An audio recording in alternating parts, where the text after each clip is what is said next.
बिस्मिल्लाहिर्रहमानिर्रहीम। अस्सलाम वालेकुम नाज़रीन, आप देख रहे हैं सरेआम न्यूज़ और मैं हूं आपकी मेज़बान नाइला भट्टी। शामिल करेंगे आज की अहम खबरें। खबर शामिल करते हैं मीरपुर इस्लामगढ़ से हमारे ब्यूरो चीफ मिर्जा जमील अहमद शाहिद की रिपोर्ट के मुताबिक तंजीम जराल राजपूत फाउंडेशन रजिस्टर्ड की एग्जीक्यूटिव काउंसिल का खसूसी इजलास चेयरमैन मिर्जा मोहम्मद अजीम जराल की ज़र सदारत रावलपिंडी में मुनाकिद हुआ।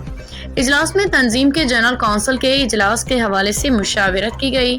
तय पाया कि जनरल काउंसिल का सालाना इजलास नवंबर में मुनाकिद किया जाएगा।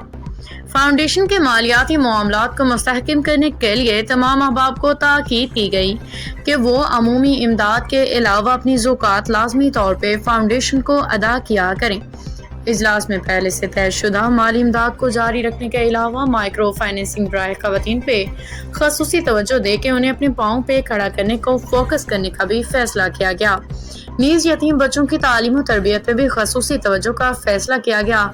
इजलास में मरकजी चेयरमैन मिर्जा मोहम्मद अजीम जराल और सरपरस्त आला ब्रिगेडियर मिर्जा मोहम्मद मुनीर साहिब के अलावा retired naval commodore Mirza Mohsin Jaral, Mirza Abrar Jaral, Aamir Shahzad Jaral advocate, colonel doctor Mirza Shakeel Jaral, Mirza Riaz Shahid Jaral, Mirza Masood Talib Jaral, Mirza Suhaib Azeem Jaral, Mirza Ishtiaq Jaral, Mirza Tariq Taj Jaral, Mirza Haji Tariq Jaral, colonel Mirza Shoaib Jaral, major Raja Tufail Jaral, Mirza Tajammul जराल, राजा मुश्ताक अहमद, मिर्जा नुमान जराल और मिर्जा अदनान जराल ने शिरकत की।